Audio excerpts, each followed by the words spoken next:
All right, let's call to order. We'll do the Pledge of Allegiance. I pledge of allegiance to the flag of the United States of America, and to the republic for which it stands, one nation, under under God, God, indivisible, with with liberty and justice for all. justice for all. All righty. Excellent. Roll call. Mr. Durkin, Here. Ms. Ruska, Here. Mr. Jacobs, Here. Sierra, Gina. Here, sorry, I froze there for a second. Ms. Towner, Here. Ms. Salas, Here, Mr. Smithing. Here. All right. Visitor statements. Do we have any visitor statements? No visitor statements were submitted. I won't read that. Discussion, information, items of FOIA request. No FOIA request. And I will read, I have a COVID-19 plan. I would ask that you and Bill mute yourself so we don't get feedback. Okay, obviously, the board's aware Governor Pritzker released a 5-phase plan to reopen Illinois, thus dividing the state into 4 regions. So based on preliminary reports, the earliest we can go until phase 3 would be at the end of May. Phase 3 would still be groups of 10, people wearing masks, etc. So practicing social distancing. Phase 4 would be groups of 50, and then they're talking about somewhere between phase 4 and phase 5, the openings of school. So at this point in time, the plan I'll read forward to you how we're approaching the remainder of May and into June. Will provide you with how we're addressing moving forward as either phase 2 or phase 3. We're finishing up we're in our 9th week of e-learning. Next week was scheduled to be finals. There are no finals next week, so students will be continuing e-learning. Students will be working on completing assignments and activities, making up any work that they wanted to make up to improve their 3rd quarter grades. Student meals will continue through next week. Graduation our plan has been disseminated through all the seniors and parents. We're doing a virtual graduation ceremony Friday, May 29th, 2020 at 6:30. And then there's a scheduled condensed in-person ceremony for Monday, June 29th, in the event the restrictions are lifted by the governor, and a rain date of Tuesday, June 30th. So we have those dates out there. We have almost 5 weeks until we get closer to that time. We put on the bottom of the tickets that the students will receive that the restrictions would need to be lifted by Friday, June 26th, in order for us to hold a condensed ceremony on Monday, June 29th. Let's talk a little bit briefly about the graduation. It's a virtual graduation ceremony. We've run through a couple test runs with some things. It will be televised live on Rbtv, YouTube Live, our YouTube channel, Facebook Live. But after doing some of our test runs, we're going to pre-record the student speeches, Hector's speech, my speech. President Smithing will just give a short, opening address to the community and to the seniors. For the board members' participation, is something to consider or think about prior to the ceremony on that Friday. The ceremony is Friday the 29th at 6:30. Prior to that, we are doing a drive-up diploma delivery. And I thought that's something that maybe if the board members have time, obviously we'll be practicing social distancing and wearing our masks, but we're setting up a format for students to drive up and get their diplomas. Maybe there'd be a way, so if some of the board members wanted to volunteer and maybe deliver diplomas to the seniors as they pull up with their parents, that might be an option, since the board members won't actually be on stage handing out diplomas during the virtual ceremony. We can discuss that a little more over the next 2 weeks. So I'll keep you up to date with that, but just maybe think about that. I sent out the senior bulletin in my Friday update last week, and I can resend that out, or specifically send out the times we're looking at for the drive-up diploma pickup, if that's something some of the board members would like to be a part of. End of the year bulletins went out both for seniors and grades 9 through 11. Those were sent out last week. They're also posted on the web. This morning I started to work on a return to work plan. We're in the very early stages, but I'm working with the administrative team and the 12-month employees of what a return to work plan would look like starting June 1st. A lot of questions to go through with legal counsel and with our employees and our support staff on what type of hours and whether we do amended shifts or if we do every other day and we take turns rotating administrators and support staff, whether we're going to require masks. All these types of things are things I'm sorting through right now with the administrative team. But I started to put together that plan so that we can start to have some daily offers coverage starting June 1st, as well as starting to plan out what residency will look like and getting ready for the start of next school year. Let's touch on real quick a couple end of the year events. Senior awards are tomorrow, May 13th. Virtual, a semi-virtual Apollo Awards and semi-live will be May 14th. All these can be found on Rbtv and through our YouTube channel, rbtv.tv. College commitment ceremony recognizing seniors going on to play in college will be May 15th. Spring athletic recognition and senior night is going to be May 15th and 16th. And there'll be, Brendan talked about that when he was at the board meeting last week, 2 weeks ago. Cap and gown pickup and senior yearbook is May 19th. Freshman through junior yearbook distribution and pickup will be May 20th. Local scholarship night is going to be virtual. That is May 20th. The drive-through diploma pickup is May 29th prior to the virtual graduation ceremony. Summer school is officially going to be virtual. That will start June 1st. The information has been posted online and went out to families. Unfortunately, all youth summer camps are going to be canceled. We won't be running any youth summer camps. You know, we used to have basketball camps, football camps, baseball camps, those types of things. With all the restrictions in place and currently with the IHSA suspending summer contact days for our high school athletes, grades 9 through 12, the first priority would be to, as soon as some of those restrictions are lifted, is to get our summer contact day started with the high school athletes. So this summer we will be canceling the youth camps.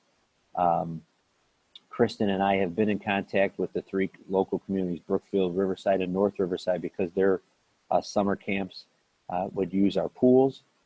So at this point in time, we canceled the month of June, and we told them we will get back to them for the month of July once we get more information.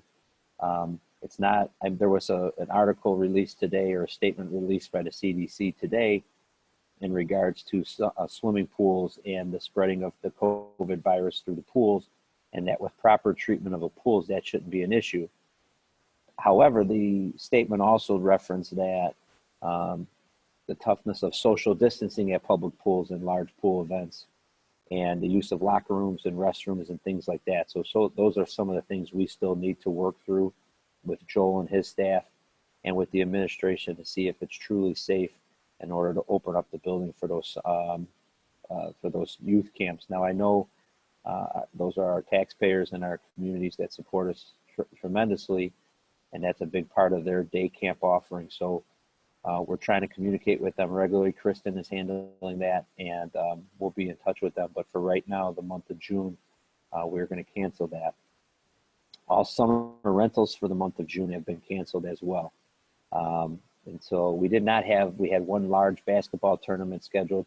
That would have been well over, even if we get to phase 4, which is groups of 50, that would have been well over that. So all summer rentals for the month of June have been canceled, and we'll update the website and the board accordingly about what we're going to do with the month of July here in the next few weeks.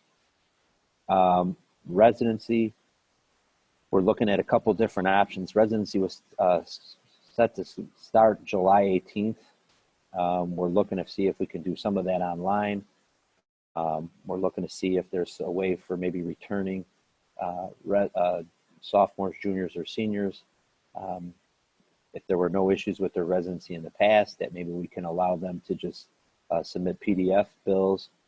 So we're trying to work on a couple of things. There are some logistical things like freshmen having to come pick up their Chromebooks, kids taking yearbook photos, the payment of fees, even though we have online fee payment, we're working through some of that. So I think those are a couple of things we need to still sort out, and we'll get more information out to families shortly. But we're trying to finish up all the end of the year events and then really attack residency here at the end of May.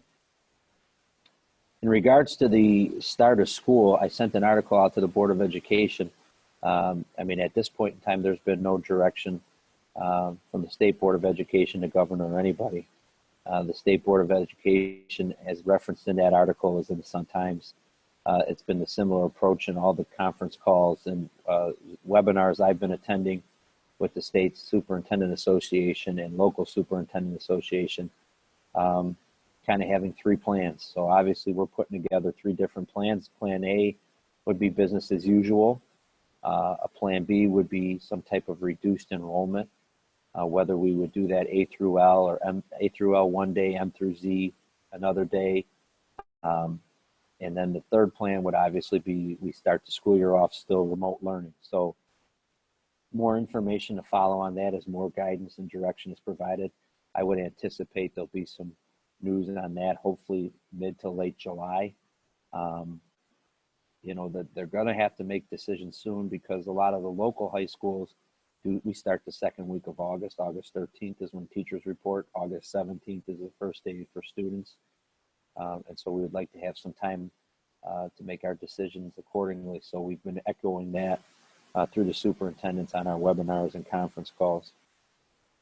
I think that is all of the information in regard to the COVID plan, if anybody has any questions.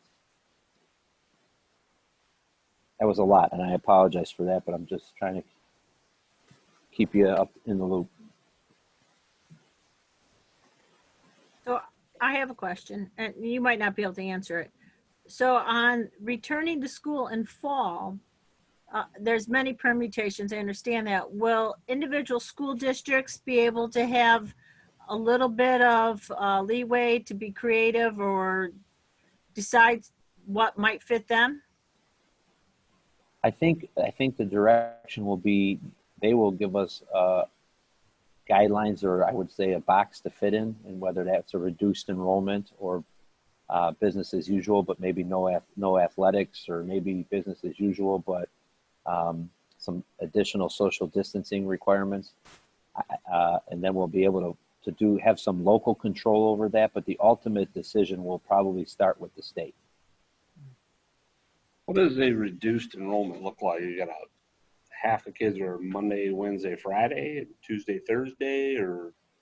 So what we have talked about, originally we were talking about doing like a, maybe like freshman, sophomore day, junior, senior day, but then after preliminary discussions, even with our ICs and the administrative team, we thought that would be complicated for parents if they had like a freshman going to school one day and a junior going to school the next day. So that's why we decided if we had to do a reduced enrollment, we would go A through L, M through Z. And so you would do 2 days of school, and then maybe Wednesday would be an e-learning day, and then you would come back Thursday and Friday. So kids would get 2 days where they would be on campus going through normal instruction in their classroom face-to-face with the teacher. And then on the days they're not in campus, they would be doing work at home e-learning. So that's just something, that's what a reduced enrollment plan would somewhat look like.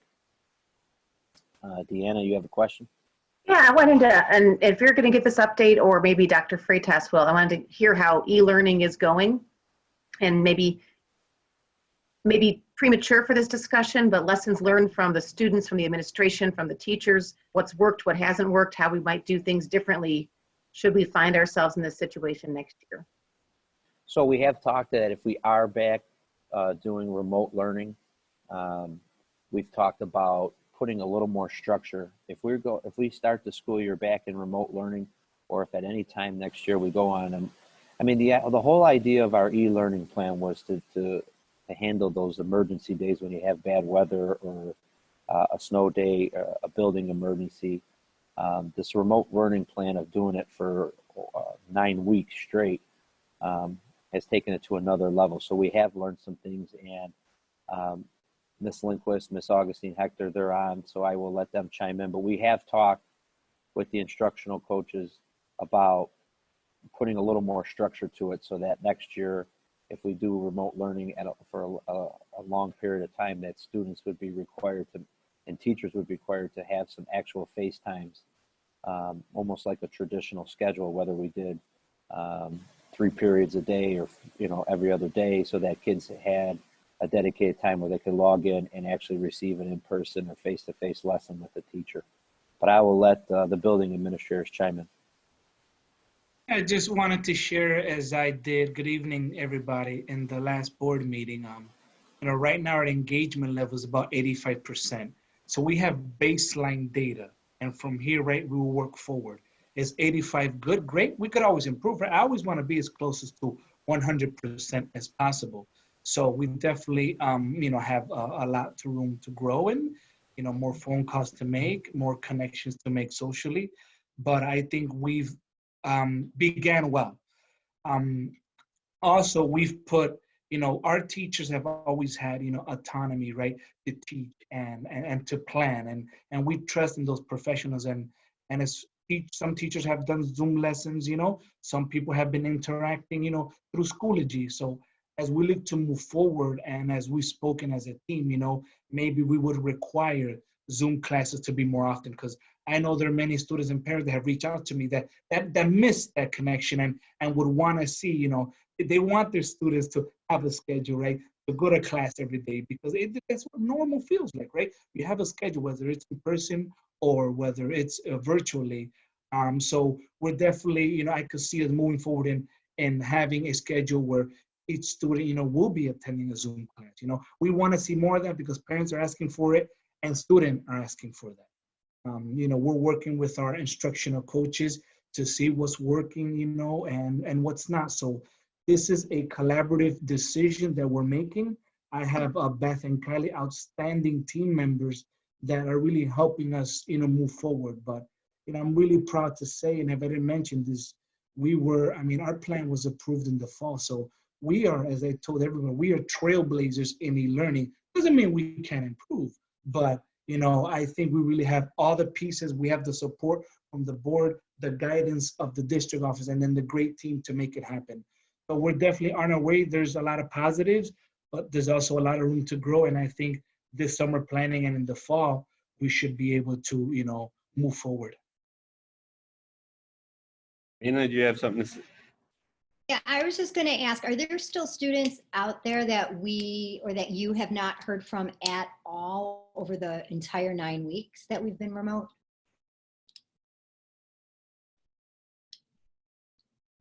You want me to take that, Beth? Yes, there are. We have pretty much gone to whatever resources we can find, and short of nothing, we've sent the police to a house to do a wellness check on a student because we weren't able to get a hold of the student, in various attempts. And one of the nice things about, I always mention this about RB, is the fact that we are a small enough community that we can have that wraparound services available to us. So, we have several ways that teachers are able to reach out a hand to our student services department. We have our guidance counselors, we have our social workers, we have our school psychs, we have case managers calling students, calling parents. When they can't get someone, we have administrators stepping in and we're calling parents.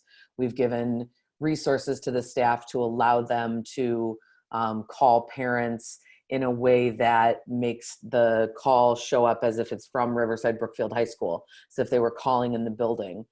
So we're really pulling out all the stops on this to make sure that someone somewhere is making contact with a student. And for us, we of course are creating a learning environment, but at the same time, we are really leading with the social emotional well-being of our students in mind. So that's where our heart is. You know, I've had teachers reach out to us and just say, somebody's got to reach this kid, and we have a whole team at the ready to do that. So, you know, as we speak, there are still people making those efforts to contact all the way up until, you know, the end. The counselors are in school longer than the teachers, and the administrators are there all summer. So, you know, we're going to make every effort to make sure that we connect with all those kids. And I'll say that the students that we haven't been able to really connect with or stay connected with, we're not surprised by. These are students that were already disengaged and from school and, you know, considered kind of our at-risk students. So it's not a surprise, but we haven't given up. And as Kylie just mentioned, we're really using all of our resources and exhausting all efforts to continue to make contact with students and parents, and trying to get a better understanding of what's going on in their home, and try to be sensitive to that. Thank you. Thank you for all that you guys are doing. I appreciate it. Yeah, and I just want to tackle, we work out of the premise of how can we, not how can't we. So, you know, everybody is pulling their weight. Student services, Beth and Kylie, all the teachers, all the ICs.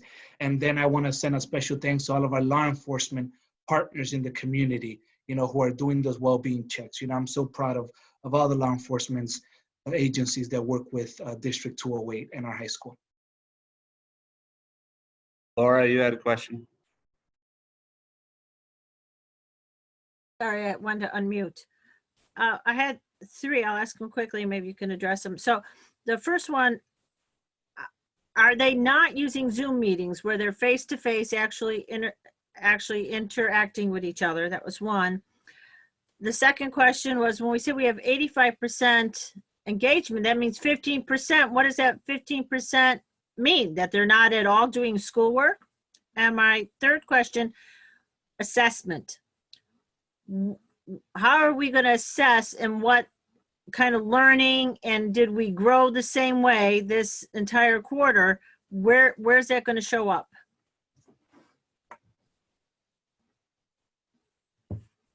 So I can certainly jump in on those, and I'm taking notes. So if I miss something, Laura, come back to me or jump in. But I think I've got the three questions that you were looking for. When you look at the 85% engagement, a few of the ways that we've tackled trying to get a handle on that engagement has been sharing out forms for our teachers to submit names. A teacher will fill out an entry, a student's name, what course they teach, and you know, the teacher will record how that teacher has tried to reach out to a student. Once that comes in, that goes to Beth and her team in student services, and immediately one of the questions on that form sorts the student by counselor, and those counselors are immediately, as they get those forms, on top of those forms, calling students, calling parents, making connections. So we are talking about 15% of our students have been reported by a teacher in some way, shape, or form as being not engaged. A teacher is saying, hey, I need help with this student because they're not responding to what I'm doing and I haven't had contact with them. And so we are engaging in our second line of defense. That 85%, those students, 85% of our students don't have a teacher reporting them as disengaged in class. So that small 15%, and that spans all grades 9 through 12, that small 15% that we're not reaching, that could mean one teacher has reported them, maybe their English teacher, or it could mean all of their teachers have reported them. So when I went through that data, I hand calculated looking at the results that we were pulling from teachers, because the grading, the way that we have to enter the grades and Skyward, it's not something that's easy to pull. And everything that we've done up to now, we've really been looking at an individual student basis. You know, we've been looking at individualized transcripts of students to determine graduation, things of that nature. And so when we look at those students who are unengaged, we're putting eyes on that 15% population that needs that extra bump. You also mentioned a question about— So on the 15%, well, yeah. Yeah. That's more than 150 kids. Yes. And if 150 kids just cut a class, Yes. that'd be huge. It's not a small percent, and this is a big issue. Absolutely. Yes. All right. When Beth talks about sort of the prototype or the profile of a student that we're talking about, we are seeing very rare occurrences of students who are disengaged through e-learning that were highly engaged when they were in our building. So what we're seeing is certainly the lack of human contact, the lack of a learning community, the lack of an opportunity to collaborate and be with their peers has not helped our students who are somewhat reluctant learners when they're in the building.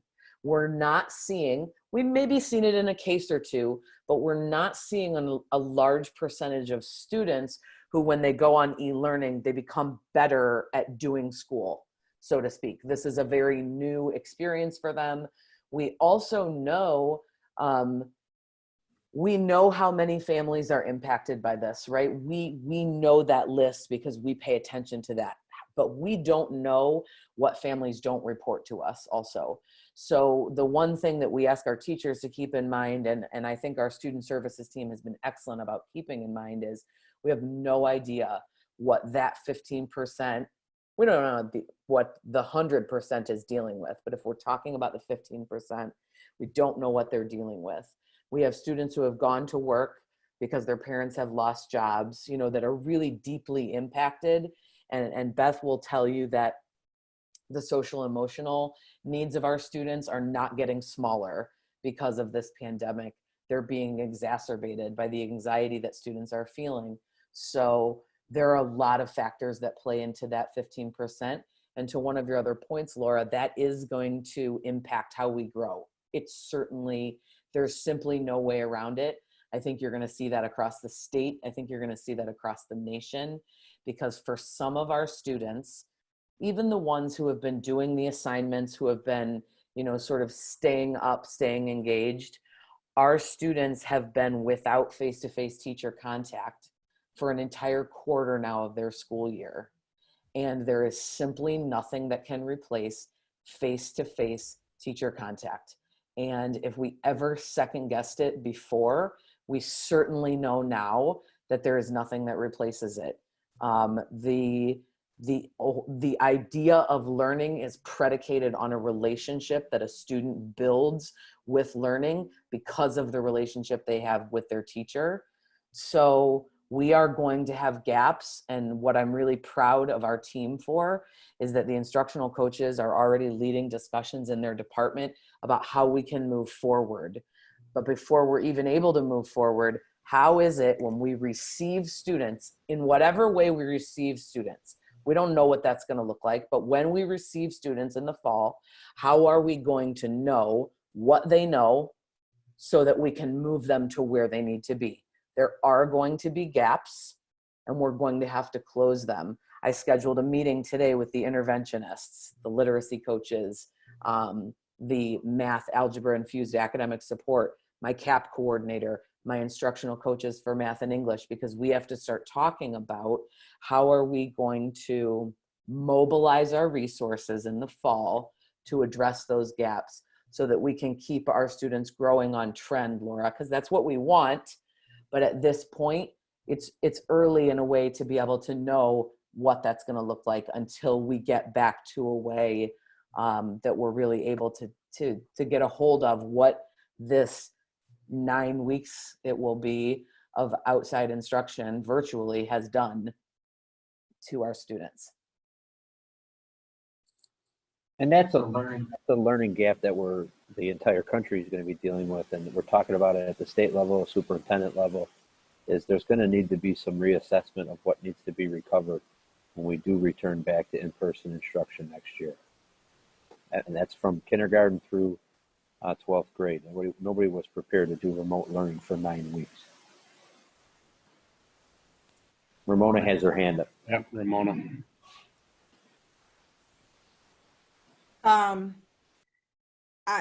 Yes, and like what struck me, Kylie, when you were talking was that you've you are pulling files one by one to look at all 400 and whatever students' graduation requirements, and that's amazing. So thank you all for that.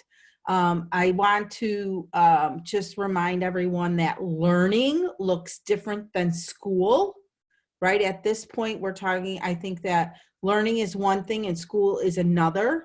And so we have to just kind of navigate that. In support of what the administration is also doing is they're in everything that is being done for the students at RB is in line with the mandates of the state at this point. So, you know, I applaud you for being proactive and looking at what's to come for next year. But, you know, to think that these kids are deficit is sort of nebulous at this point. So, you know, because the whole world is, you know, the kids in South Korea, the kids in Italy, the kids in Great Britain, the kids in America, you know, like, you know, the way that things are just different. So, you know, that's one thing. And then I kind of wanted to lead you, Kylie, into, it wasn't really a question, it was, I guess, tell us how the blended learning pilot has been an asset and will help us move forward. You know, you're seeing emails come in, you know, sometimes from the blended teachers who will say things like, I am so glad I did the blended learning pilot because it was so much easier for them to transfer what they were doing in the classroom into a digital platform. And in some ways their students weren't really missing a beat because that's sort of how they were learning anyway. When Kevin Dybus in the math department had his students on a blended day, they were blended whether they left the classroom or not. So this is something that they're very used to. So we're definitely seeing that for those teachers, it was much more of a seamless transition. And I think we're also seeing really high engagement in those blended classes because, again, they're used to the relationship that they've developed with the technology to really be the vehicle that they're using to access the learning and to collaborate with their peers. So we're seeing that certainly as something that's been helpful to those staff members who were engaged. And I think we're also seeing more and more people wanting to know, hey, how does that work? What does that look like? How can I do that? How can I be a part of that? And that's where Bridget, Wilmot, and Kevin Dybus have been really great to help develop a process through which teachers can become part of that pilot through baby steps to make sure that, you know, they cross all their T's and dot all their I's and that they're ready, because we don't want somebody to experience frustration because they jumped in too fast. But that's been something that we've seen more people want to get involved with, certainly because of the way the landscape has changed. Happy to hear that, and that they are able to leverage the professional development and the co-teaching aspect of that to, you know, model, co-teach to help with that. I think the greatest compliment we can get is this. I was looking through applications recently for a variety of positions that we have open, and someone that came from a school that is very well known for their technology wanted to come work at Riverside Brookfield High School. And I thought to myself, all right, so we're doing something right when it comes to technology. We're becoming a school that's well known in our own right, not somebody that has to chase anybody's heels. And I think that's a big kudos, and I think we're seeing that pay off now. I see. I have one other question that was, Laura has her hand up unless that was from before. So if any of you have had a college student, you know, all our college students have had to finish their semester at home also. Now, taking notes on my daughter as she's finishing her class. They've had Zoom meetings. They've had a lot of discussion. They've had small group get together. They've had study groups. They've had a lot more accountability meetings. Teachers have been reaching out. So I'm not hearing that, and I'm not quite hearing that kind of engagement that I've had to see with the college courses finish out for the semester. So it might be something that you might want to look at and see how the colleges have had to handle getting through the semester and keeping students engaged in high-level academics in this current situation? Well, I would imagine the tuition bill is helping keeping those kids engaged. Well, I don't know what the last week of school when it's open is. It's a pretty low, pretty rough. I hate to see what next week is going to be like. But I think we'll have some after action reports probably this summer on how this wrapped up and how we can do it to Dr. Freitas's point, how we can do it better going into next year and where's the growth, right? Because I think that's the important part. And Laura, I just wanted to add, I really appreciate that accountability, statement and advice. Once we're able to wrap, this year up, right, we're going to collect data, the incomplete data, the pass rate. We're going to revisit the engagement rate. And once we're able to collect all those pieces, as an admin team together, we'll be able to plan, right, for the next year to make sure that we have more Zoom classes, to make sure that our level of engagement, goes up, to make sure that, the DNF report and the pass rate goes up. So, it's a first for us, but we'll make sure that we collect the data so we can create an effective plan so we are all more accountable.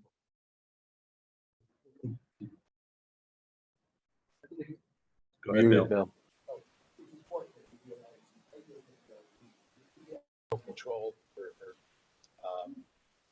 No control over students' home environment. So maybe they thrive while in classrooms here, but maybe their home situation might be a little different. So what's the solution on that? I don't really know, but it's just something we need to look into further.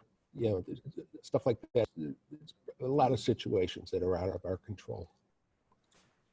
Not to mention the IEPs out there and how those kids handle it at home is a big difference.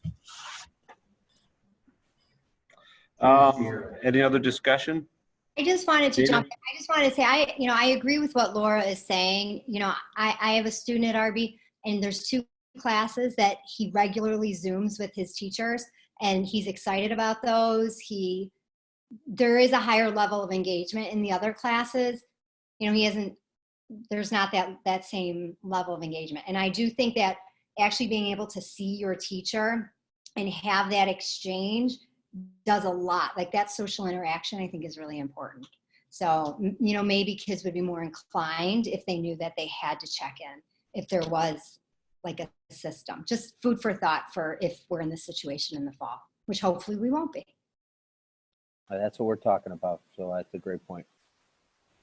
Are we ready to go to the next one? Yep, I think we're ready to go to the next one. We're going to talk about the student advisory, the Board of Education. Kylie and Beth, I will come back to you shortly. I'll move you up on the agenda when we talk about the graduation requirements after the consent. Student advisor to the board. This is just a short update to the board. We do have 4 finalists, 2 male candidates, 2 female candidates. Bill Durkin and Tom Jacobs will be on the interview panel with Dr. Freitas and myself, and those interviews are scheduled for later next week.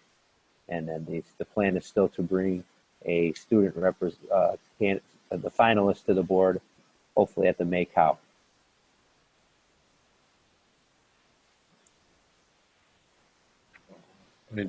Any thoughts and questions? Okay, no hands are raised. Additional discussion items. This point in the meeting, Board of Education members may request to add an additional discussion item. All right, and then we'll go to consent action items, approval of minutes.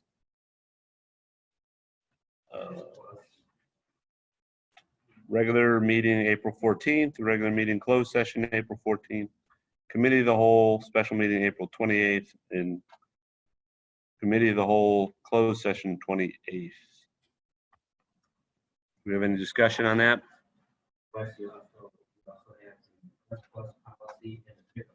Oh, yeah. Oh, this is all together, A, B, and C. The Press Plus is on there and the pickup truck.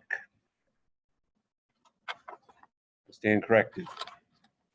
There's no hands. Let's read the motion. Mona, you got them? Motion, sure. The Board of Education, Township High School District 208, Cook County, Illinois takes the following action listed on the consent agenda items approves minutes for the meetings held on April 14th and 28th, 2020, open and closed, press plus policy issue 103, pickup truck as presented in the May 12th, 2020 board agenda packet.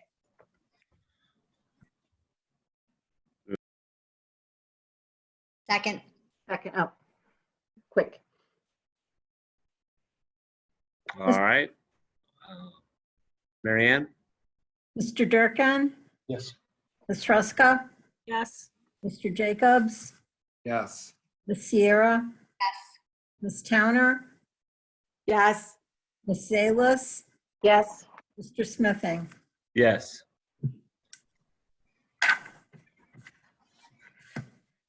You want to go to old business? And Old business is the life safety items, capital improvements, and there's no update for the board. The roof work is ongoing. And Joel and his team are already doing summer project. all right, do you want to move up graduation requirements? Yes, please, I'd like to move item G to the top of new business. All right. You're on. Okay, give me a second to, Kylie and Beth, if you want to log back in. And item G was on 224. I just need to get to my page. I'm here. So more or less, the Board of Education saw this in the Friday update I sent out, but the State Board of Education reduced the graduation requirements on the state level from 16 to 14. We then on the sheet that's in your board packet, the two-tone sheet, the state advised that school boards should be looking at local graduation requirements just for the class of 2020 and see if there's anything that would be impacted for the suspension of in-person instruction. And they strongly encourage boards to look at waiving those requirements. So I will turn this over to Kylie and Beth. Beth, you want to start, please? Is there something I can look at that you're looking at? Mike, could you share a screen on page 224? Because this is the document that Kylie They're created. looking at the handout with the yellow and blue box, if you have that. It would be awesome if Mike could share the screen. Perfect. A little further down, Mike, next page.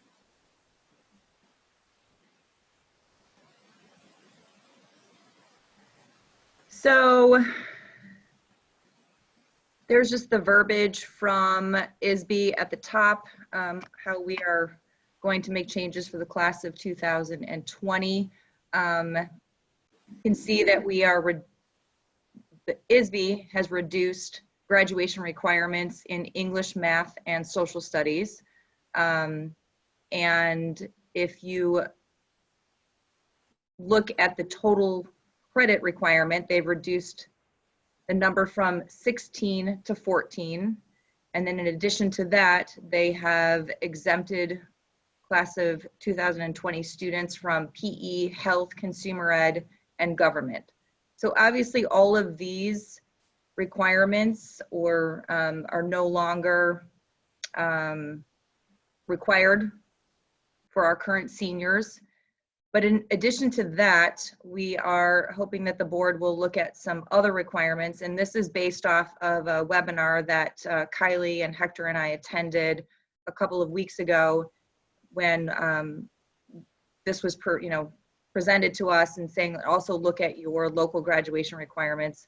So we are looking at reducing our culture and applied studies requirements by a 0.5 and reducing the total number of credits from 22 to 19.5. And how we came to that number was our seniors or students, in order to be a full-time student, they need to be enrolled in 5 classes, which is a total of 2.5 credits. So we just reduced our total number of credits for graduation from 22 to 19.5. And then we are also asking that our 12th grade students be exempted from the fine arts survey graduation requirement.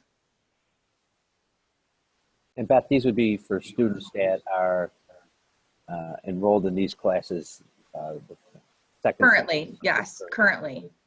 So a kid Yes. that took government or a kid that took their PE requirements or their fine arts survey first semester, this does not apply. Correct. Yes, these are, well, yes. Actually, I mean, the way the state has presented it, so let's say we have a student, we have a senior who is deficient in English, half a credit, but they're currently passing their English class. Technically, they only need 3.5 credits of English to graduate. So if they're passing their current English class, they would not need to make up that credit.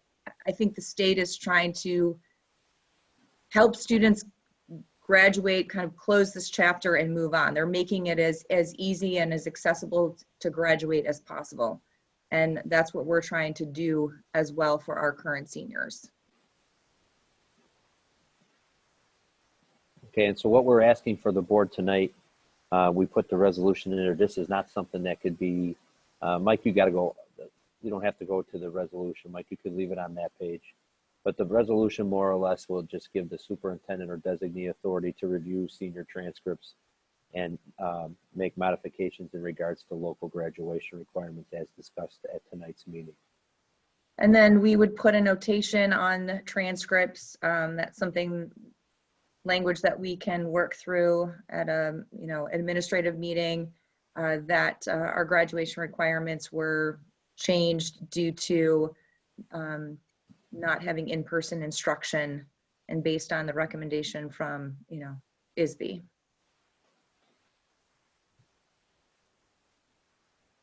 Can I ask a question? Is there already a trend in terms of other school districts moving on that also, or do we not know yet because everybody is seeing this now for the first time maybe? No, there's Go ahead, Beth. There's absolutely a trend. I'm on a number of listservs and other assistant principals of student services and directors. And actually, I think RB maintaining the 19.5 graduation rate is great. A number of schools are actually reducing that to a lower number. So they're definitely obviously going with the reduction of graduation requirements in core areas, and some schools are actually reducing local requirements even more drastically than what we are proposing. Thank you. Mm-hmm. Mona? So when you said you were on a webinar, it was an ISB webinar? It was. So like the yellow is like absolutely, and then the blue is sort of what they also recommend. Correct. The yellow that is what we must follow, and the blue is what we are hoping that we can do in addition to what ISB is recommending. Okay. And I will say, because I'm in communication with the counselors on a daily basis, and we track graduation rates from the start of the school year and who's on track to graduate. We are not talking about a large number of students who are needing this reduction. It's a handful of students, and I have to say that I think this is in the best interest of students to try and get them to graduate, because if they are not engaged in online learning right now, the chance that they're going to be engaged in June and July is probably not very likely. So to give them the opportunity to get their high school diploma and move forward, I think is in the best interest of kids right now.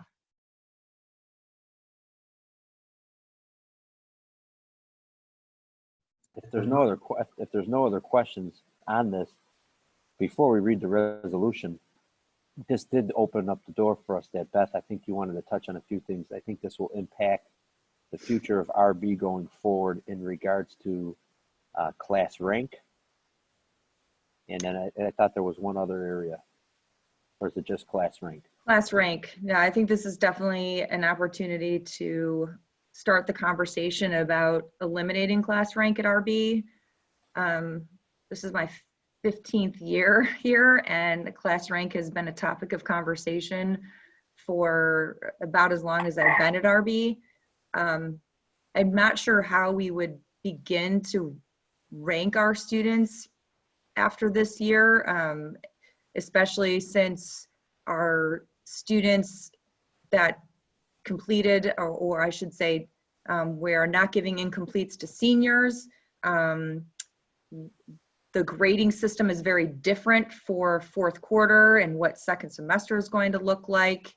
I think for some students, it will benefit them if we continue to rank, and for some students, it could actually be detrimental on their transcript.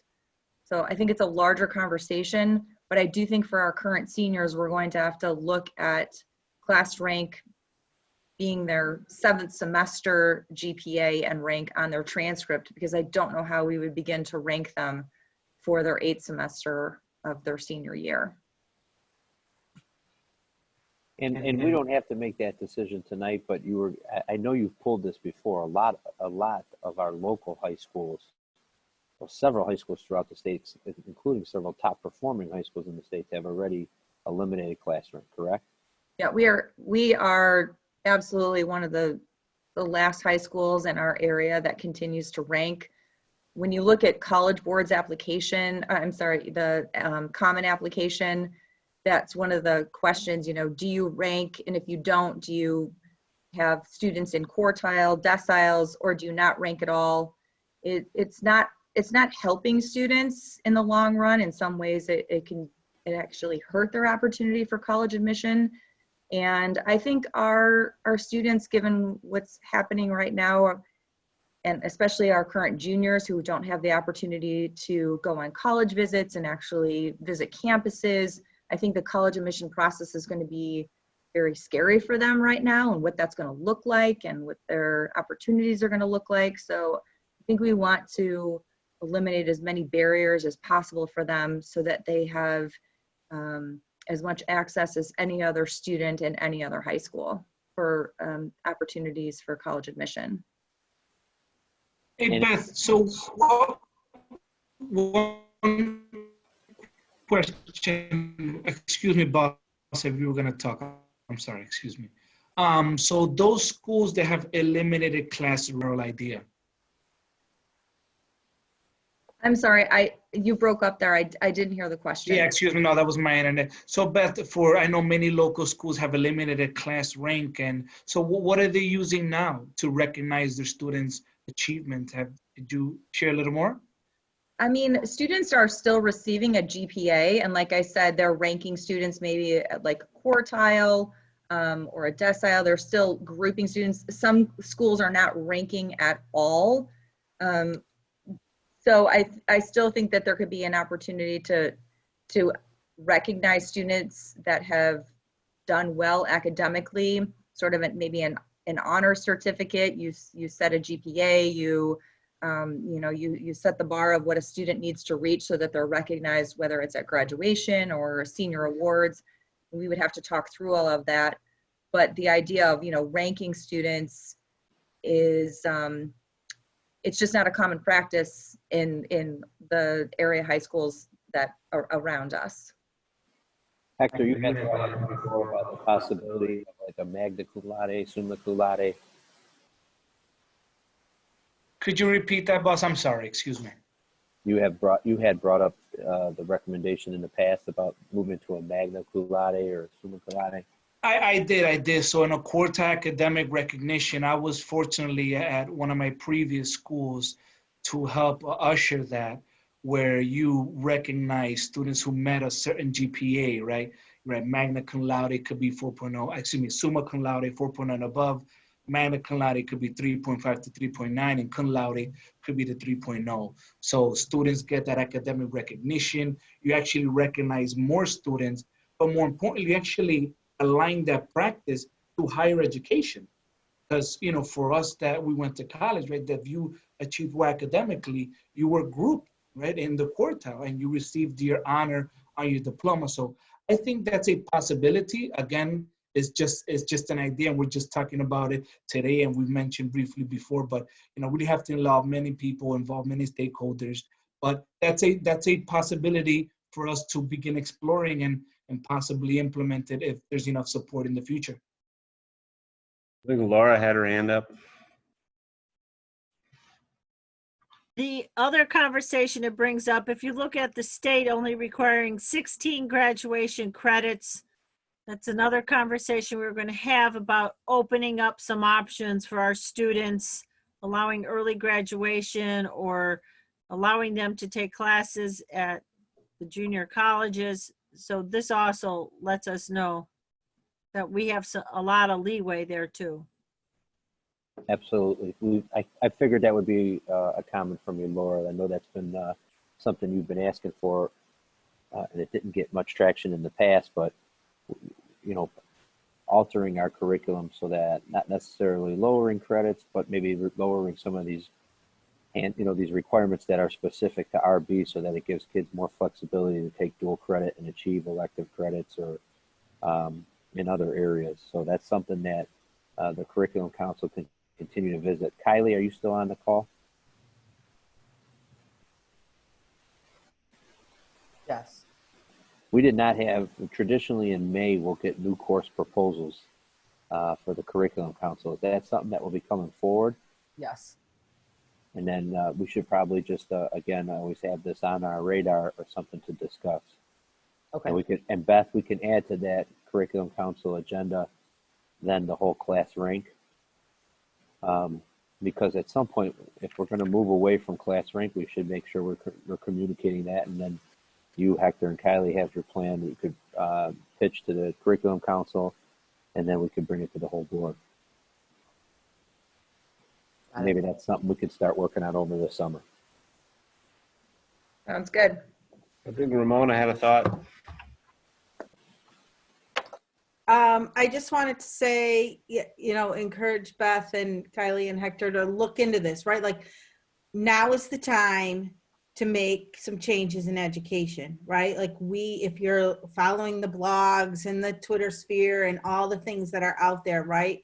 We have this antiquated Gregorian system that we base our schools off of. And we've had this huge impact that has shown us that some things work, some things don't, and we know that it comes down to building relationships and that face-to-face, but this is the time when we can make some real changes in the way, again, that we do school and in the way kids learn. So I encourage you to put all at your Curriculum Council, like put all those big ideas out on the table and figure out what really can work for RB and what can't, because now is the time. Like none other, right? Yes. Wes, if there's no other questions, we would like to have the board approve the flexibility tonight. All right. I can read the resolution Okay. if there's no other discussion, right? Okay, the Board of Education, Township High School District 208, Cook County, Illinois hereby provides the authority to the superintendent or designee to modify or reduce the District 208 graduation requirements for the students scheduled to graduate in 2020 who were unable to complete certain local graduation requirements due to the suspension of in-person instruction as presented in the May 12th, 2020 board agenda packet. We have a second. Second. Second by Ms. Zalis. Ms. Zalis. Okay, Mary Ann.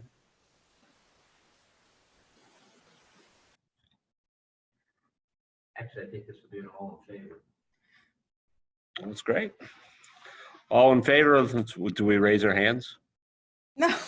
We can do a thumbs up. I think it might be easier just to vote. Mary Ann, why don't we do a vote? Okay. Mr. Durkin? Mr. Durkin?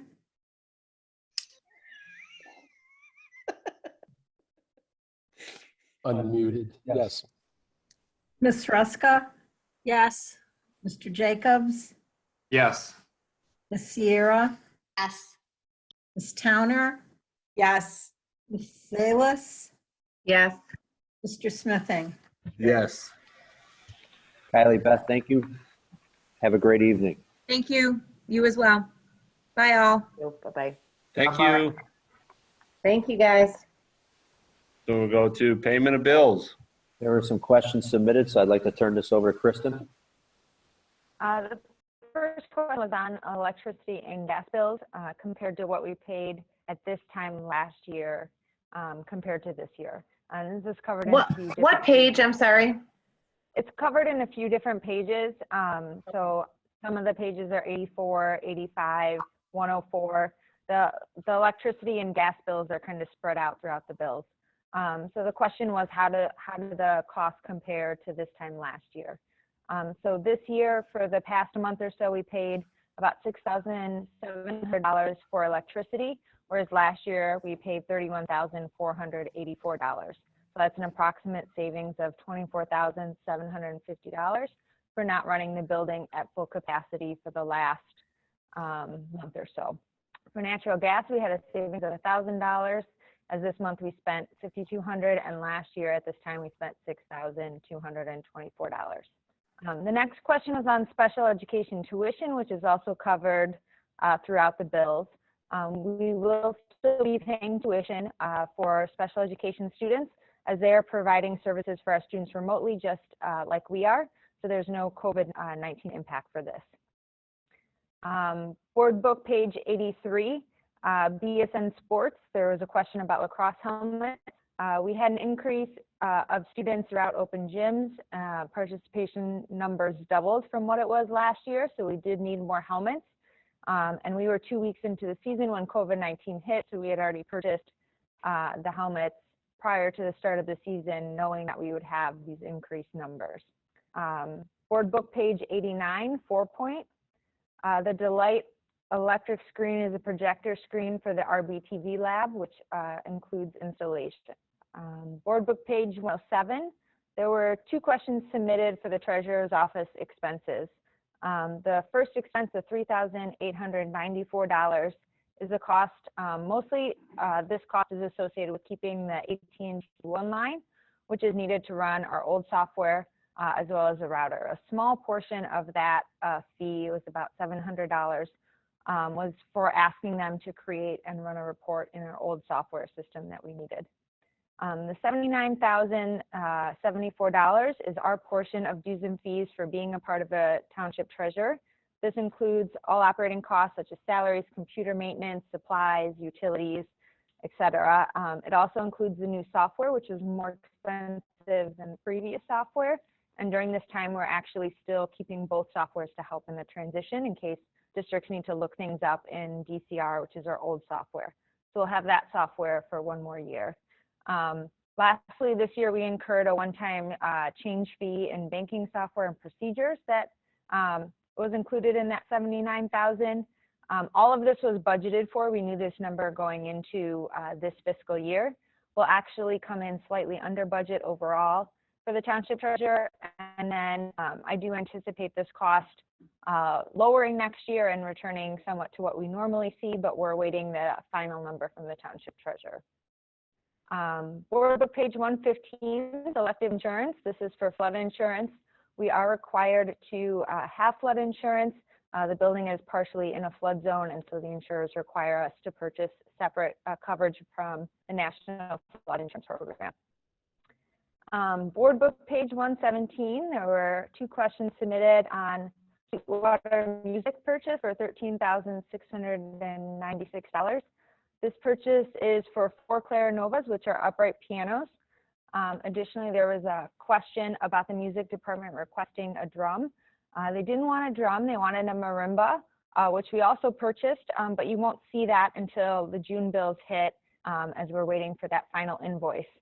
And that will be for $13,000. Board book page 119 is the last question on board book bills, and this is Weissman, which is for tap shoes for our dance classes. That includes dance 1, 2, and 3 and honors repertory dance. The dancers do not reimburse us for these, as these shoes are supplies that can be used for all dance classes over multiple years. And that was it for the board questions.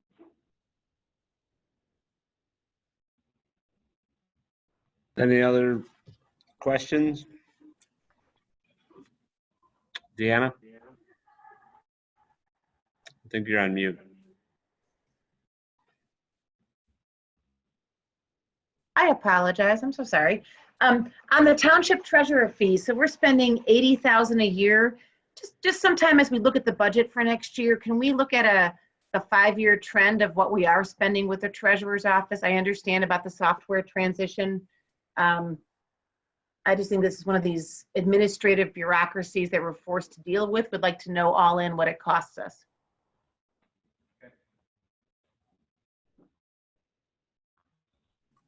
Anyway. All right. No other questions. We read the motion.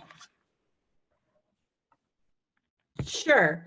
Payment of bills. The Board of Education Township High School District 208, Cook County, Illinois approves the payment of bills as presented in the May 12th, 2020 Board Agenda Packet. Second. Mary Ann? Mr. Durkin, Yes. Ms. Ruska, Yes. Mr. Jacobs, Yes. Ms. Sierra, Yes. Ms. Towner, Yes. Ms. Salas, Yes. Mr. Smithing. Yes. All right, we'll move to the affirm regular and committee of the whole meeting dates for 2020 and 2021 school board meeting calendar. Mike, I need you to share the calendar, please, page 125. All right. 125.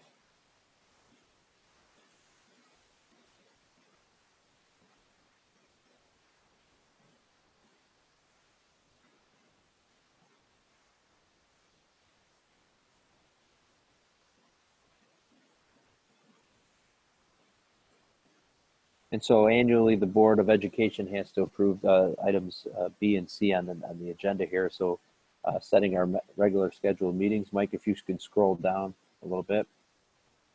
And so we kept the same format. We would use the second Tuesday of the month, 7 p.m. I believe it's 6 months out of the year, we have one meeting. 6 months out of the year, we have two meetings. June, July, August, December, November, and that's it. So those are the months where we only have one meeting, and then the rest of the months we have a committee of the whole meeting. So this is a similar format that we followed for the last several years. Are there any questions on that? I just, because I've never really paid attention, I guess. When we have an election year, which is like every other, the canvassing, is that an additional meeting or is that part of the regular meeting? That is an additional meeting. Sometimes we're able to fit it within the 28-day window that's required under the election code. Right. That does not apply to this year. Okay. Just point of fact. This is one of those formality items. I did not receive any questions, so if the board would like to, they can approve it tonight, or we can put it on the consent agenda item for the next meeting. Question I have then, if you look at that, the canvas meeting, so are we for next year going to have the first Tuesday be our regular meeting? No. So what we did for what Mary Ann and I did on that meeting is we did the canvas meeting and we just would do an organizational meeting. And then that first real official meeting for that new board would be the committee of the whole on the fourth Tuesday. So instead of doing 3 meetings that month, we'll do the canvas of the votes. The previous board members would be in attendance to approve the votes and then close any business. And then we'd reseat the new board. And we'd have a very minimal agenda. And then the real full board meeting would be the fourth Tuesday. Then this way it kind of lines up perfect so that the outgoing board members or the board as a whole can close hopefully any business they have open at that committee of the whole in April. And we were short by a few days to try to get it to where it would fall on that second Tuesday of May.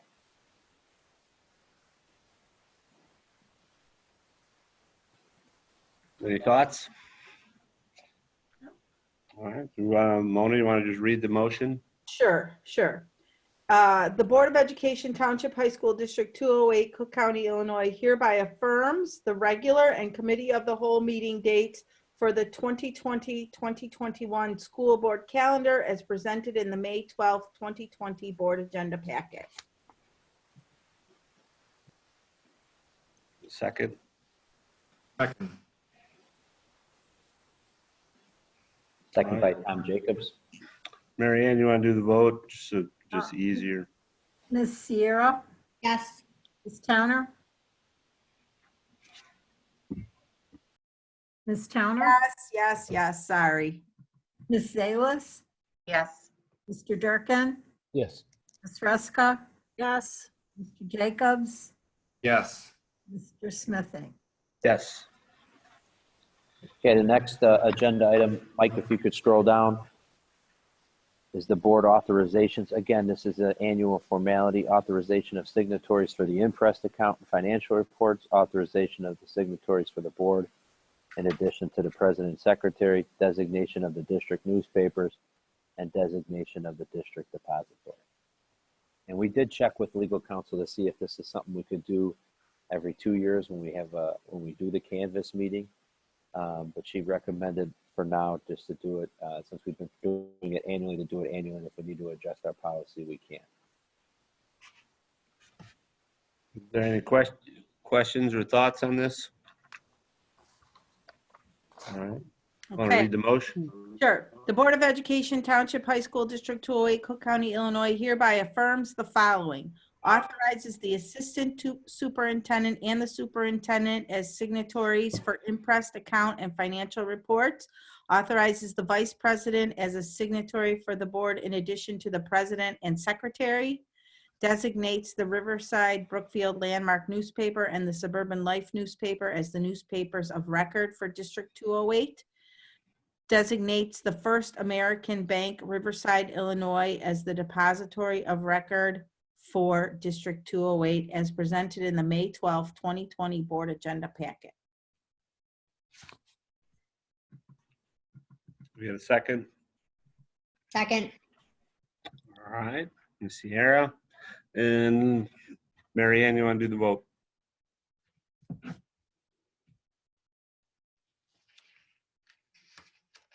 You're muted, Mary Ann. Ms. Towner, Yes. Ms. Salas, Yes. Mr. Durkin, Yes. Ms. Ruska, Yes. Mr. Jacobs, Yes. Ms. Sierra, Yes. Mr. Smithing. Yes. All right, let's go on to the vending machine contract. This is a first read tonight. Ms. Smetana, I'm going to take over the introduction, and I know there were some questions submitted. Yeah, there were several questions submitted, so I've incorporated them into my presentation, and then I'm happy to answer any questions at the end as well. So the contract for the district's vending machine canteen is set to expire in July. Our initial contract was with Workwell 3 years ago, and then a company was bought out by Canteen in 2018. The district reached out to 5 vendors, which are listed, and 2 companies submitted proposals. A summary of their proposals are below. So Canteen commission rate is 30% on all items except pastries. That's our current commission rate that we've been receiving. And Falco Vending is at 20% on all items. 25% would be if they increase the proposed costs, which are listed. As you can see, many of the proposed costs are very comparable. This contract is a revenue center for the district, approximately $19,000 a year. The district's legal counsel is in the process of reviewing the contract, which is provided in board book. The administration recommends awarding the contract to Canteen at the next board meeting because the cost of the items are very comparable to one another. The commission rate is significantly higher, and we've been pleased with the customer service of Canteen. Additionally, I think it's important to note when Canteen bought out Workwell, our revenue more than doubled. And had we been in school for 4th quarter, that revenue was on track to be about the same this year as it was last year as well. Finally, the price of the items has not increased from what we currently have, and all of these factors were considered when making our recommendation to the board. At this point, I'll address some of the additional board questions that I received. I have the ability under both companies to provide input on what is provided in the machines. And so that includes the split between healthy versus standard snacks, and that can be adjusted at any time. The school is not a part of the National Lunch Program, so we have no specific requirement that we need to meet. We do not allow glass containers in the machines, so if a company can only provide coffee in this manner, then unfortunately they're not allowed to provide it. We also do try to limit the amount and type of different coffee and energy drinks in the machines, as students have access to the machines before school. Well, at school, they are closed during the school day. There's also a question about decreasing cost of individual items or prices. And I don't think that this would be a good time to do that, as the district is projected to lose revenue next year due to the impact of COVID-19. And this is a good revenue generator for us. The $2 for soda is bottled soda, which you can see is standard with both companies. There is an option for students to buy a can of soda, and that's $1. Belco did submit a full proposal, and if the board would like to see it, I can certainly include that in the next board packet as well. Additionally, there was a suggestion to run the vending machines ourselves. This would be a huge upfront cost, as the machines are not owned by the district. Each machine would cost anywhere from $3,000 to $5,000, and we have 5 machines. So that would be anywhere from $15,000 to $25,000. And the most expensive part about having our own vending machines would be the maintenance, which is a regular occurrence. I also think it would be difficult to keep inventory fresh, as we would need to buy it in bulk. And if something didn't move quickly, the district would be absorbing the cost, decreasing the amount of potential revenue. So in summary, this is a first read, and the district's legal counsel is still reviewing the contract. And I received that right before the board packet was due. So my recommendation would be at the next board meeting to award the contract to Canteen, because the cost of the items has not increased. The commission rate is significantly higher than the other company, and we have been pleased with customer service of Canteen. And at this point, I'm happy to answer any questions that the board may have. Counter?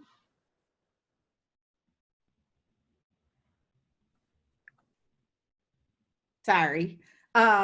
So Kristen, you said that when it switched over, the revenue increased. What do you contribute that to? Newer machines, more ways to pay, like better inventory, what, all the above? I certainly, newer machines, you know, we modified the inventory a little bit, but also I do think in talking with Canteen is a public company, and so they have to disclose all of their sales. And what they shared with me was that it is possible that perhaps the company in the past was not disclosing all of their sales, as they've seen that with other companies that they've bought out. They don't know, the person I was talking to doesn't know for certain, but that could have had an impact as well. Canteen's been responsive when, you know, they placed an energy drink that we needed to take off for a variety of reasons or things of that nature. So I do think it's a combination of a lot of things, Mona. Okay, interesting. Just for, you know, wondering. Deanna?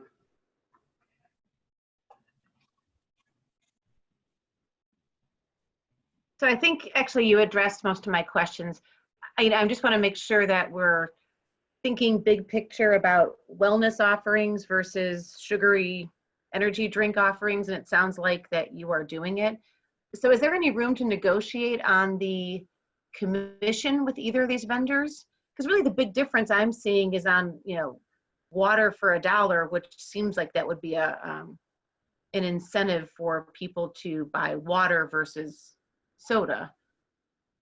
Is there any way to negotiate within this, or do we just leave it to them to manage? In regards to commission, so Canteen is Canteen, their typical commission rate is 15 or 20%. The reason we have 30% is that's the commission rate we had with Workwell, and they honored that when they bought Workwell, and wanted to continue to honor that moving forward. So that's how we have that higher commission rate with Canteen. In regards to pricing, I'm Yeah, not- I was just prices haven't curious gone how up it worked, and- so that's helpful. Thank you. Oh, okay. All right, any further discussion? All right, then we'll see that next month. The board, so the board's practice we've been following is if there's no additional questions submitted, I'll place that on the consent. We're comfortable with that,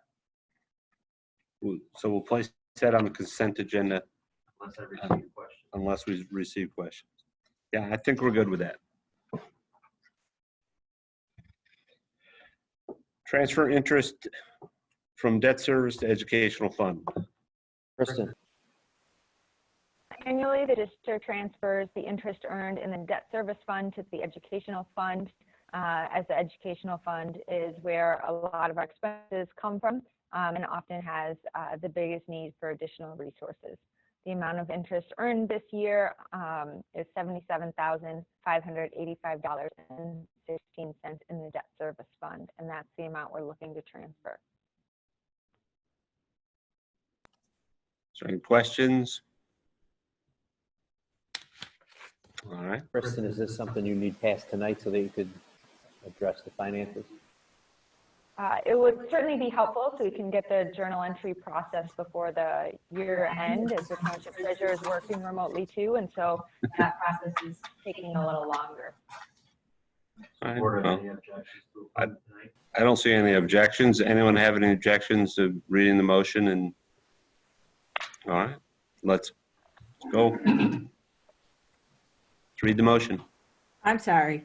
The Board of Education Township High School District 208, Cook County, Illinois hereby approves the transfer of interest earnings in the debt service fund to the education fund as presented in the May 12th, 2020 board agenda packet. Is there a second? Second. Second, Deanna Zales. Okay. Mary Ann? Ms. Salas, Yes. Mr. Durkin, Yes. Ms. Ruska, Yes. Mr. Jacobs, Yes. Ms. Sierra, Yes. Ms. Towner, Yes. Mr. Smithing. Yes. The payment to Forensic is recalculation of state aid. Mike, if you could pull up page 215. About 2013, we started to work with Forensic when two business managers ago. Tim McGinnis was here with myself, and he was approached by Forensic that they had a program where they would help the school district. They help school districts recover state aid payments that were not received by the state. I'm not quite sure why there was one board member question submitted in regards to why did the district forego this program in 2010. I don't know. That was over 3 business managers ago. So Chris and I tried to do a little research. We could not find any clear answer why the district forego this program back in 2010. But what this program basically did is it helped collect lost state aid payments and state aid collection from the state. And then what we would do is we would pay a percentage to Forensic for the money recovered. And so this has provided additional form of revenue for us over the last 6 or 7 years. I'll let Kristen go into the particulars, but now that the state has moved to an EBF, the evidence-based funding model, there's really no point of continuing to do this collection. So Kristen, you want to explain a little further what this payment equates to? Sure. So Forensic has actually stopped doing the work for us, which is why they are offering us this lump sum option. But before I get there, so every year, Forensic could file for additional state aid money. And as you know, the old formula was heavily dependent on property tax values. But the additional state aid program was capped each year at $25 million. And so as a result, while this is really no longer continuing because we're doing evidence-based funding, the state is and has been making back payments. And these payments will continue for the next 7 to 8 years. The district is entitled to approximately $1.6 million over the next 7 to 8 years. And so each year, based off of the money that we receive from the state, the agreement is that Frantic will bill us for 15% of the money that the district received. So for example, the district received this year approximately $83,000, and we were billed approximately $12,450. So that certainly is option one. I'm suggesting the board consider option two, which is Frantic is offering a lump sum payment and a discounted rate so that it serves two purposes. One, the district doesn't continue to get invoiced every year, and also it will save the district money. So instead of paying 15% on the $100 million over the next 7 or 8 years, the district could pay 5% on the $1.6 million now, which is equivalent to $80,000, which is still less than the money that we received from the state this year. Frantic is offering this because they're no longer doing the work, as there's no longer a need. And also the attorney that was in charge of this retired as well. And so many schools chose this option last year when it was initially proposed. We did not. Again, I can't speak to why we did not at that time. So I would recommend choosing a lump sum payment because it saves the district $160,000 over 7 to 8 years. Neither the revenue or expenditure was budgeted for this year, so choosing the lump sum payment for this year would still give us an approximately additional $3,000 in revenue. This is a first read and doesn't need to be approved tonight. I believe that was a typo on my part, but a decision does need to be made at the next board meeting so that we can then pay this bill this fiscal year, regardless of which option the board chooses. There were some questions submitted. I am still looking into the possibility of getting an arrangement with Frantic that would get a refund on the $80,000 lump sum payment if we don't get the entire $1.6 million over the next 7 to 8 years. I don't know if that's necessarily something that they're interested in, but the attorney I'm working with had to take it back to the executive council. There was also a question submitted that Kevin touched on about a previous decision to not continue the program. I also think part of that may have been due to the fact that the housing market was tanking at that time, and so perhaps property values dropped and there was no need to do that. Again, I did reach out to the attorney that I'm working with, but he did not have an answer to that either. And that was all the questions that were submitted. I think, Tom, you had a question? Yeah, I had an additional question. What if, I mean, I from what I gather, I think we're happy with Frantic, but what if we change course 2 years down the road? Is there a way to prorate that money back, or? I don't think so, but this has always been like a separate agreement that we signed with Frantic, which is included in the board packet. And again, they're not doing the work for us. This is based off of work that has already been completed. It's just the state is making back payments. So if we, in 2 years from now, if we were to change attorneys, I think if we did the lump sum payment, our bill would be separate, squared up with Frantic, and we would, the payments actually come in from the state, correct, Chris? So they don't go through Frantic. There's not a pass through, is there? No, the $83,000 that we got from this year comes directly from the state, and it's coded differently in the way that we receive our funding, so I can tell that that's where it is coming from. So I don't think it would be, I don't think there'd be any impact in the event if we changed, except that if we don't do the lump sum payment, we would still be receiving payments, bill invoices from Frantic further down the line. Well, basically, we're in contract with Frantic for the higher percent unless we change. This is the new contract. Correct. Correct. And my only question, that I had for the finance council when we first received this into Kristen was, at what pace is the state going to be making these payments, right? Because I'm anticipating the state's going to be dealing with significant deficits as well. But that being said, we've already kind of had a wash this year because we weren't counting on the 83 and the bill's 80. So any money we receive after this point would be a bonus. Okay. Any further questions on that? Then we will, if there's, well, this is a money one, so we'll still have to vote on it separate. We couldn't do it in consent. I would leave this one separate just in Yeah. case. We would do it in a separate. It's a big All right. chunk of money. Okay, so let's think about it and submit your questions. All right, number H, matter for closed. Personnel, student discipline, individual student matters, sale or lease of property, pending or intimate litigation, collective negotiation, school safety. Visitor statement. I don't see any. Nobody's here present with and we me. did not receive any. Nobody's here with me. Discussion items. Any requested? Negative. Consideration of items for future meetings. No hands are raised. Then we can read the motion for closed session. Here we go, sorry. Board of Education Township High School District 208, Cook County, Illinois enters closed session for the purpose of considering appointment, employment, compensation, discipline, performance, or dismissal of specific employees of the public body or legal counsel for the public body, student discipline, purchase, sale, or lease of real property, probable, imminent, or pending litigation, collective negotiations, and school safety. Second.